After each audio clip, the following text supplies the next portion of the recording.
ශුද්ධවර සුභාරංචිය ශුද්ධවර ලෝකතුමා විසින් ලියන ලද සුභාරංචියේ 17 වන පරිච්ඡේදයේ 5 වන පදයේ සිට ප්‍රකාශ වන සුභාස්මට සවන් දෙන්න.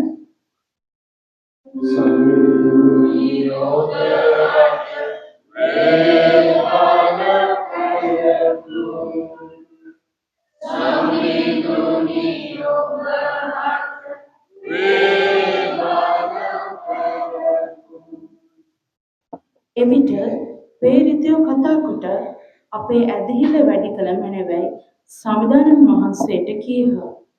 සමිධානන් වහන්සේ කතා කොට අබ ඇටයක් පමණ ඇදහිල්ල ඇතිව මේ ඇඹිල්ල ගහට ඉදිරි ගොස් මුහුදේ පැලවෙන්නේ කියන්නහු නම් එය ඔබට කීකරවනු ඇත.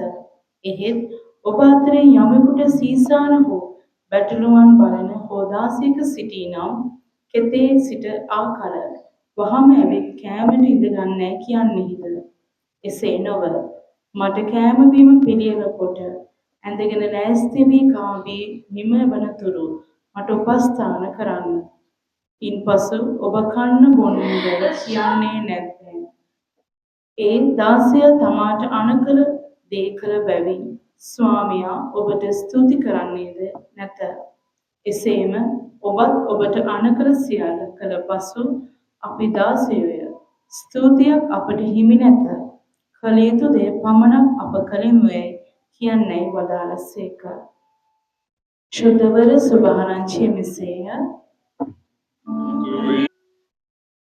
එවිට ශ්‍රාවකයන් කතා කොට අපේ ඇදහිල්ල වැඩි කළ මැනවයි සමිධානන් වහන්සේට කීය. පියාණන්ගේද පුත්‍රයාණන්ගේද ශුද්ධාත්මයාණන්ගේද නාමයෙන්. Please be seated. කරුණාකර වාඩි වෙන්න. ප්‍රේමවන්තයනි ඔබේ බයිබලය අතට අරගන්න. අදවසේ අපි තාම වැදගත් කාරණාවක් පිළිබඳව අපි අධ්‍යයනය කරන්නට යනවා. එනිසා මම කැමතියි ඔබේ බයිබලය අතට අරගන්න. අද අපි අධ්‍යයනය කරන්නට යන්නේ ප්‍රේමවන්තයනි ලූක්තුමාගේ සුභාරංචියේ 17 වන පරිච්ඡේදයේ 5 වෙනි පදයේ සිට අපි 10 වෙනි පදය දක්වා මේ වචන කීපය අපි තාම පැහැදිලිව අපි බලන්නට යනවා. ජේසු කියනවා ඉතා වැදගත් කාරණාවක්. ඒක තමයි ඔබට අබ ඇටයක් තරම් කුඩා ඇදහිල්ලක් තියෙනවද කියලා ජේසුස් වහන්සේ අහනවා. ජේසු කියනවා පොඩි චැලෙන්ජ් එකක් දෙනවා ජේසුස් වහන්සේ. ඒක තමයි මොකද්ද? අබ ඇටයක පමණ ඇදහිල්ලක් ඇතිව මේ ඇඹිල්ල ගහට ඉදිරිය ගොස් මුහුදේ පැලවේවයි කියනවා නම් ඒකේ කාර්යෙන්ම සිද්ධ වෙනවා. ජේසු කියනවා ඔබට අබ ඇටයක් තරම් කුඩා ඇදහිල්ලක් තියෙනවා නම් මේ මහා ඇඹිල්ල ගහට කිව්වොත් ඒක ගිහිල්ලා මුහුදේ පැලවෙන්නට කියලා, ඒක ගිහිල්ලා ඉදිරියේ පැලවෙන්නට කියලා, ඒ ඇඹිල්ල ගහ ගිහිල්ලා පැලවෙනවා. ඒ තරම් දෙයක් සිද්ධ වෙනවා. හැබැයි විශ්වාසයක් ඔබ ගාව තියෙනවා නම් ඇදහිල්ල කියන්නේ මොකද්ද? විශ්වාසය. දැන් අපි බිබ්ලිකලි ගියාම ඇදහිල්ල විශ්වාසය නේ. ඇදහිල්ල කියන එකට අපි හීබ්‍රු ස්ක්‍රිප්චර් වලට ගියාම අපි පැපිරස් වලට ගියාම ඇදහිල්ල කියලා කියන්නේ සියල්ල දෙවියන් කියන එකයි. අපි සුදු බයිබලයේ මුල් පැපිරස් වලට ගියාම මුලාශ්‍රවල අක්ෂරවලට ගියාම හීබ්‍රු අක්ෂරවල තියෙන වචන එකතු කරාම මේ පැපිරස් වල කියනවා ඇදහිල්ල කියන්නේ සම්පූර්ණයෙන්ම දෙවියන්. එනිසා ජේසු කියනවා අප ඇටයක තරම් ඇදහිල්ලක් තියෙනවා නම් මේ ඇඹිල්ල ගහට කිව්වොත් ඉදිරියේ ගිහිල්ලා පැලවෙන්නට කියලා ඒකේ කාර්යම සිද්ධ වෙනවා. ජේසු කතා කරන්නේ කුඩා ඇටයක් ගැනයි. දැන් පුංචි කාලේ අපෙන් අහනවා සමහර වෙලාවට වැඩිම ආදරේ අම්මටද තාත්තටද කියලා. එතකොට අපි කියනවා අම්මට මෙච්චරයි තාත්තට මෙච්චරයි කියලා අපි පෙන්නනවා. එතකොට අපි අර අත් දෙකෙන් පෙන්නන ප්‍රමාණයට තමයි මිනිස්සු දන්නේ අම්මට මෙච්චර ආදරේ තාත්තට මෙච්චර ආදරේ කියලා. අපි සයිස් එක අරන් පෙන්නන අත් වලින් පෙන්නන මෙච්චරයි කියලා පෙන්නනවා. හැබැයි ජේසු කතා කරන්නේ ලෝකයේ තියෙන කුඩාම ඇටයක් සම්බන්ධවයි. මේ මස්ටර් සීඩ් එක නැත්තම් මේ අබ ඇටය ඊටම කුඩාම දෙයක්. ජේසු කෙන එවැනි විශ්වාසයක් තියෙනවා නම් දෙවියන් ගැන අබ ඇටයක තරම් කුඩා විශ්වාසයක් දෙවියෝ ගැන තියෙනවා නම් මහා විශාල දේවල් වෙන්නට පුළුවන්. එතකොට කන්දක් තරම් ඇදහිල්ලක් තිබුණොත් කොච්චර දෙයක් කරන්න පුළුවන්ද? අබ ඇටයක් තරම් විශ්වාසයක් තියෙනවා නම් මේ ඇඹිල්ල ගහ ගිහිල්ලා මුහුදේ පැලවෙනවා නම් කන්දක් තරම් විශ්වාසයක් තිබුණොත් අපිට මොනවා කරන්න බැරිද? එකයි වැදගත් කාරණා වෙන්නේ මම මේ දේශනාව ඇතුලේ පොඩි අත්දැකීමක් බෙදා ගන්න කැමතියි. මම හිතන්නේ මේකට ශ්‍රේයානි එකඟ වෙයි. මිට සතිය දෙකකට කලින් අපිට දැනගන්න ලැබිච්ච ආරංචියක්. හැබැයි මාසයකට කලින් සිදු වෙච්ච දෙයක්. ජර්මනියේ හිටපු එක්තරා පිළිකා රෝගියෙක් මේ රොහන් අයියා මට කෝල් කරලා කිව්වා එයා ඉන්න තැන කිලෝමීටර් 70ක් දුර මුළු ඇඟේම කැන්සර් එක ගිහිලා තියෙන්නේ ෆාදර් යාඥා කරන්න කියලා. ඉතින් මං කිව්වා පුළුවන් නම් ෆෝන් එක අරන් යන්න ලෙඩා ගාවට කියලා. ෆෝන් එක අරන් ගියා ලෙඩා ගාවට.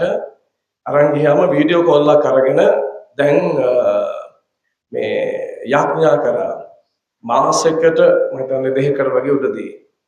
එයාගේ නම අනුර යාඥා කරා. යාඥා කරද්දී යාට කතා කරන්න බෑ මේ කැන්සර් එක ඇඟේ හැමතැනම දුවලා. හැබැයි දැන් සතියකට කලින් එයා අපව ටෙස්ට් එකට ගියාම මේ රොහන් අයියා පුදුම වෙලා මට කෝල් කරලා කියනවා ෆාදර් රිසල්ට් එක එනවා කැන්සර් එක නැහැ කියලා. රිසල්ට් එක එනවා කැන්සර් එක නැහැ. හැබැයි ශරීරයේ පුරාම කැන්සර් එක දුවලා තිබුණා. මං කියන කතාව ශ්‍රේයානි දන්නවා නේද? හවුද නැද්ද? ඔව්. එතකොට දැන් ස්වාමීන් වහන්සේ කතා කරනවා අබ ඇටයක් තරම් විශ්වාසයක් තියෙනවා නම් ලෝකේ ගොඩක් දේවල් කරන්නට පුළුවන්. එතකොට කන්දක් තරම් විශ්වාසයක් තිබුණොත් අපි අරුදු ගානක් පල්ලිය වෙලා දෙවියන් වහන්සේ විශ්වාස කරන්නේ අබ ඇටයක් කරන්න අපි ලැජ්ජ වෙන්නට ඕන. ඒකයි ජේසු කියන්නේ අබ ඇටයක් තරම් විශ්වාසයක් තියනවාද? අර ජර්මනියේ අර මේ රෝගියාගේ මුළු ශරීරයේ පුරාම කැන්සර් එක දුවද්දි ඒක කැන්සර් එකක් කියලා සහතික කරද්දී එයා මැරෙනවා මාස ගානක් කියලා කියද්දී අත තියන්නේ නැතුව අපි යාඥා කරාම ඒ රෝගය සුව වෙනවා නම් මං අහන්නේ ඔබෙන් කන්දක් තරම් විශ්වාසයක් තිබුණොත් අපිට ලෝකයේ කොච්චර දේවල් කරන්න පුළුවන්ද? දෙවෙනි දේ තමයි සුභාරංචි පොත්වල කතා කරනවා මේ සිද්ධිය ගැන මේ අබ ඇටය පිළිබඳව. අපි සාමාන්‍යයෙන් මේ උද්භිද විද්‍යාවට ගියාම සාමාන්‍යයෙන් අබ වර්ග කීයක් තියෙනවද ලෝකේ? ලංකාවේ තියෙන අබ එක වර්ගයයි නේ. ලෝකේ අබ වර්ග කීයක් තියෙනවද? සාමාන්‍ය ලෝකේ අබ වර්ග 3ක් තියෙනවා. අපි මේ උද්භිද විද්‍යාවට ගියාම අපි දකිනවා කළු අබ තියෙනවා, සුදු අබ තියෙනවා, කහ අබ තියෙනවා. එතකොට මේ කළු අබට අපි කියනවා බ්‍රැසිකා නිග්‍රා කියලා කියනවා අපි. ඒක තමයි කළු අබ. ඒතර සුදු අබ කහ අබ වලට අපි කියනවා සිනාපිස් ඇල්බා. එතකොට ජේසු ජීවත් වෙච්ච වකවානුවේ ජේසු කතා කරේ මොන අබ ගහ ගැනද? එකයි බිබ්ලිකල් ආකියොලොජි වලට ගියාම, බිබ්ලිකල් සයන්ස් වලට ගියාම අපි දකිනවා, බිබ්ලිකල් ඇග්‍රිකල්චරල් තියොලොජි වලට ගියාම අපි දකිනවා ප්‍රේමවන්තයනි මේ ජේසුස් වහන්සේගේ කාලේ තිබිලා තියෙන්නේ අපි කියනවා සාමාන්‍යයෙන් බ්‍රැසිකා නිග්ගා කියන කළු පාට අබෑට තමයි තිබිලා තියෙන්නේ. සාමාන්‍යයෙන් මධ්‍ය දරුණු මුහුද අපට ගොඩාක් මේ කළු අබ පැලවෙලා තියෙනවා ගස්. විශේෂයෙන්ම දකුණු යුරෝපයේ, ඒ වගේම උතුරු අප්‍රිකාවේ, මැද පෙරදිග, ඊශ්‍රායලයේ, ජෝර්දාන් වල, සිරියාවේ, ඒ වගේම ඊජිප්තුවේ මේ කළු අබ ගස් තමයි තිබිලා තියෙන්නේ. සාමාන්‍යයෙන් අබ ඇටයක් කොච්චර ලොකුද? රූලක් තියෙනවා නම් බලන්න, මිලිලීටර 1යි. දැටි වුණොත් 2යි. මිලිලීටර 1යි. එතකොට ජේසු කතා කරන්නේ මිලිලීටර 1ක් ඇදහිල්ල තියෙනවා නම් ලෝකේ විශාල දෙයක් කරන්න පුළුවන්. එතකොට සෙන්ටිමීටරයක් තරම් නැත්නම් සෙන්ටිමීටර 2ක් 3ක් තරම් අඩිකෝදුවක් තරම් ඇදහිල්ලා තිබුණොත් මේ ලෝකේ අනිත් පැත්ත පෙරලන්න පුළුවන්. ජේසු කතා කරන්නේ එවැනි ඇදහිල්ලක් ගැනයි. එතකොට මේ අප ගහ ජේසු අරගෙන කියනවා, ලස්සන උදාහරණයක් කියනවා. ජේසු අරගෙන කියනවා මොකද්ද කියන්නේ? මේ අප ගහ සාමාන්‍යයෙන් මේ අප ගහ රාත්‍රී කාලේ මේ අප ගහට එනවා කුරුල්ලෝ.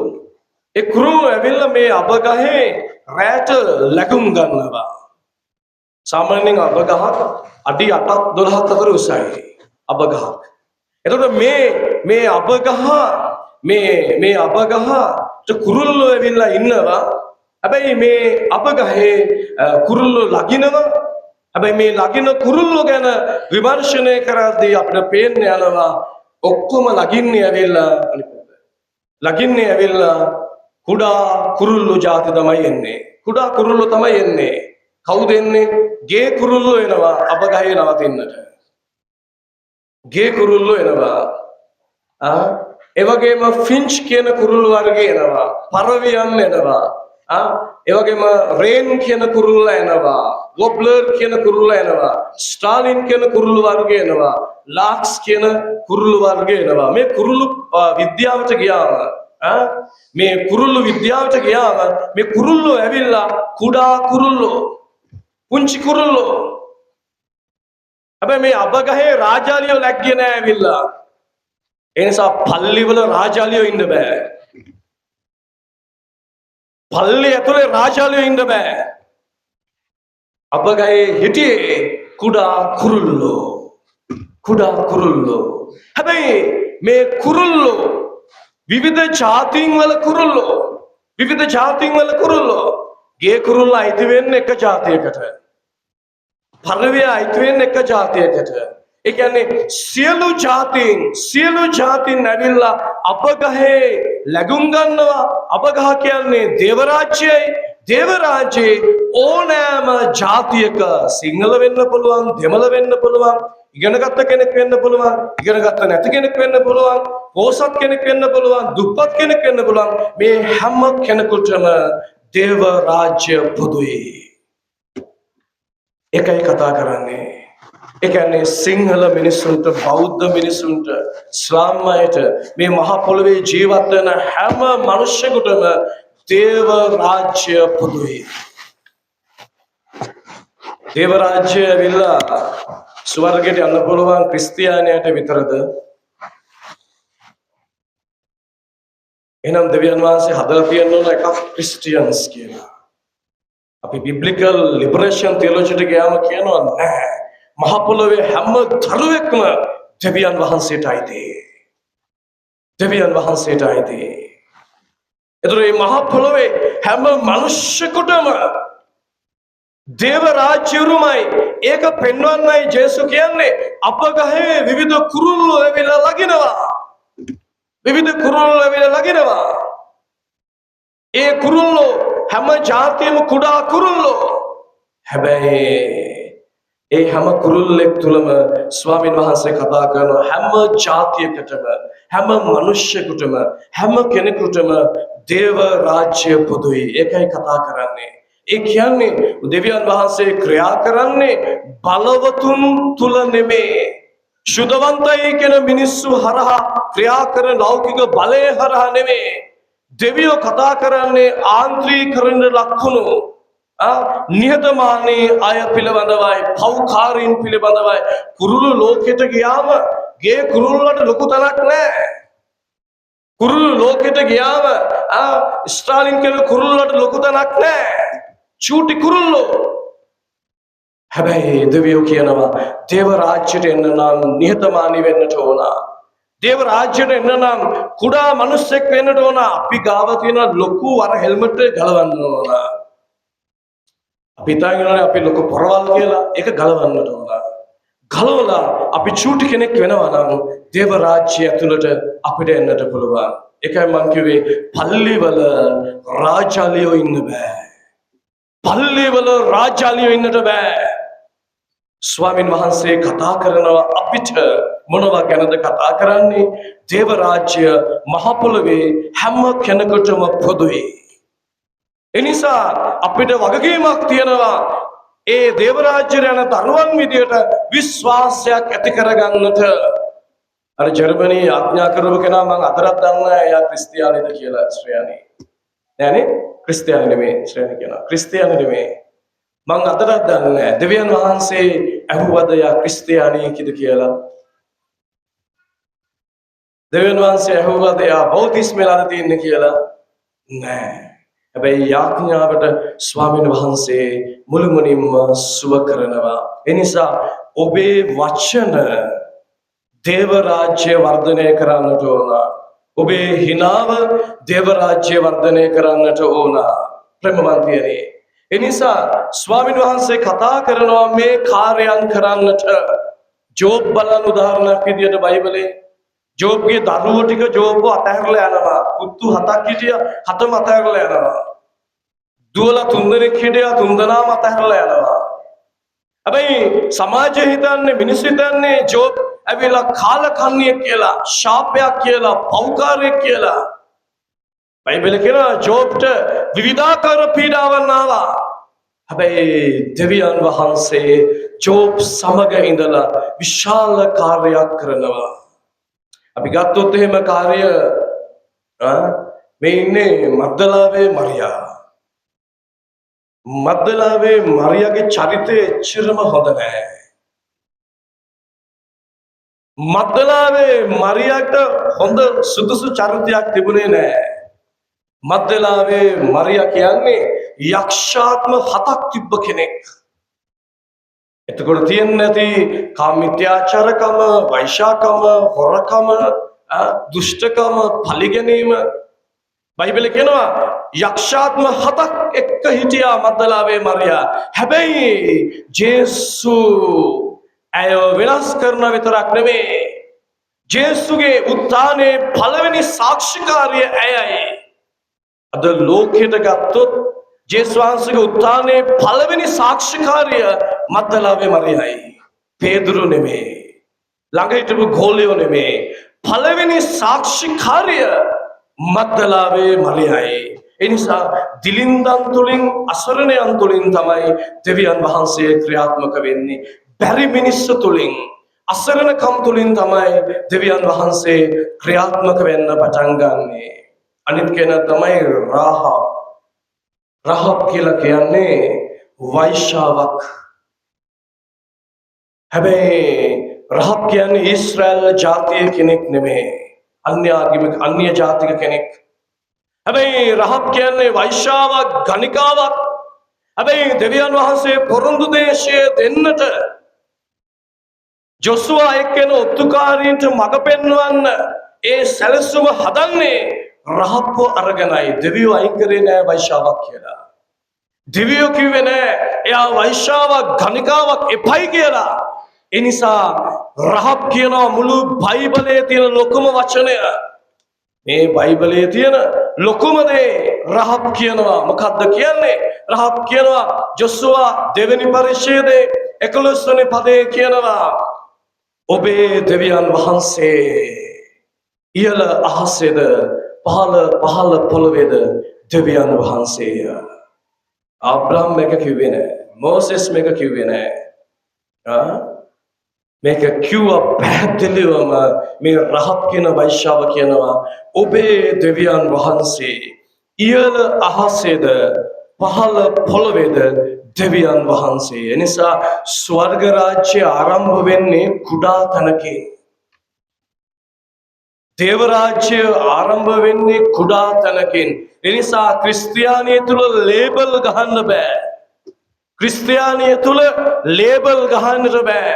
ක්‍රිස්තියානි කියන්නේ ලේබල් කැඩිච්ච ජීවිත වෙනස් කරන දෙවියන් වහන්සේ ජීවත් වෙන ධර්මයක් තමයි ක්‍රිස්තියානිය කියලා කියන්නේ. නිසා මම ආරාධනා කරනවා කැඩුණු අපිව බිඳුණු අපිව නැවත එකතු කරන්නේ ස්වාමින් වහන්සේ. චුන්ටි තැන් වලින් තමයි හැම දෙයක්ම ආරම්භ වෙන්නේ. ඒ නිසා අපි ගාව තියෙන දේ අපි අනිත් අයත් එක්ක බෙදා ගන්නට ඕන. මම පොඩි වීඩියෝ එකක් දානවා. මම ඊයේ පාරත් මේ වගේ වීඩියෝ එකක් දැම්මා. මේක බලන්න අපි ගාව තියෙන දේවල් අපි බෙදා ගන්නවා නම් ලෝකෙ කොච්චර දේවල් කරන්න පුළුවන්ද?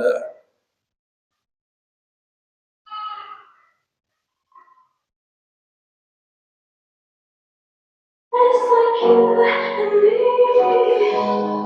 There are only sometimes, but I would walk 1,000 miles to see your eyes. You and I, we finally.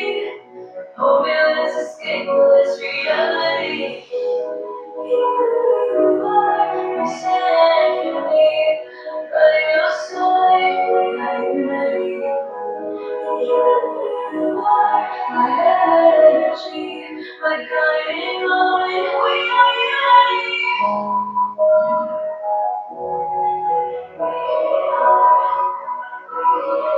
We are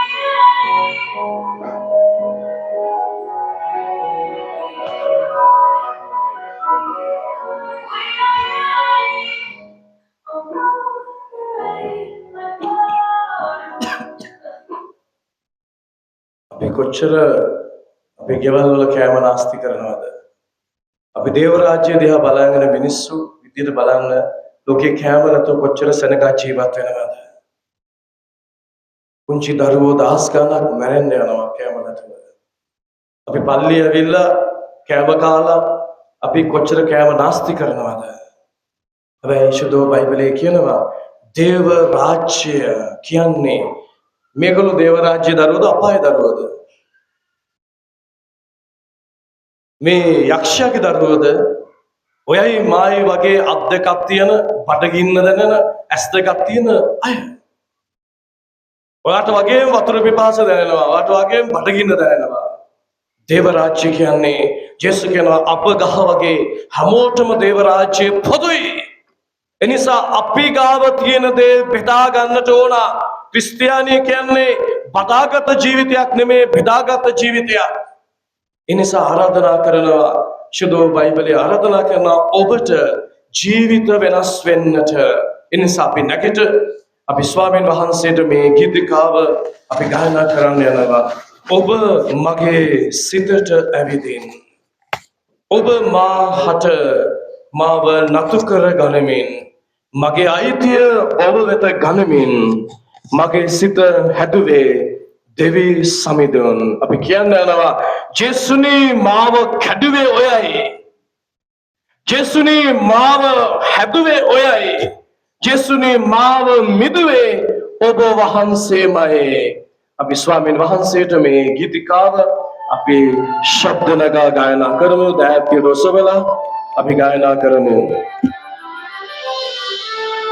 මගේ සිතට ඔබ ඇවිදින් මාව අයිති කරගනිමින් ජීවිත වටිනාකමක් දුන්නා. ඔබ ඇවිදින් අපි ශබ්දලකා කියමු නතු කර ගනිමින් මගේ අයිතිය ඔබ වෙත ගනිමින් මගේ සිත හැදුවේ දෙවි සමිඳුන් මගේ සිත හැදුවේ දෙවි සමී අපි ඔක්කොමයි කියමු දහස් වාරයක් සමිඳුට තුති දෙන්නම් තුතිදී පසසන්නම් අපි නැවත කියමු දහස් වාරයක් සමිඳුට තුති දෙන්නම් තුතිදී පසසන්නම් මාව කැඩුවේ ඔබයි මාව හැදුවේ ඔබයි මිදුවේ ඔබයි සමී අපි නැවත කියමු මාව කැඩුවේ මා හැදුවේ ඔබයි මා මිදුවේ ඔබයි සමීදේ දහස් වාරයක් සමිඳුට තුති දෙන්නම් දහස් වාරයක් තුතිදී පසසන්නම් මගේ වටිනාකම් අනිත්‍යයට දැනුනේ නෑ හැබැයි ඔයාට දැනුණා ජේසු නැති වූ ජීවිතේ මට ආයෙත් දුන්නා මගේ පරණ දේ අමතක කරලා අලුත් දැක්මක් ඔබ වහන්සේ මට දුන්නා ඒ නිසා මාව කැඩුවේ ඔයයි මාව හැදුවේ ඔබයි මගේ වටිනාකම් මට දීලා නැති වූ ජීවිතයක් ජීවිතයක් දීලා නව දැක්මක් මා සරසාලා මා මිදුවේ ඔබයි මෙත පාලා මා මිදුවේ ඔබයි මිදුවේ ඔබයි මෙත දහස් වාරයක් සමිඳුට තුති දෙන්නම් තුතිදී පසසන්නම් වාරයක් සමිඳුට තුති දෙන්නම්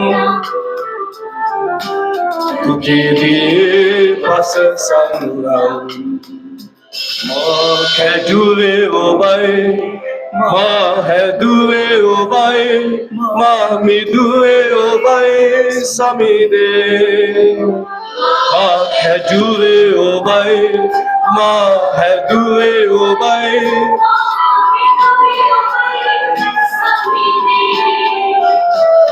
දහස් වාරයක් සමිඳුට තුති දෙන්නම් දහස් වාරයක් සමිඳුට තුති දෙන්නම්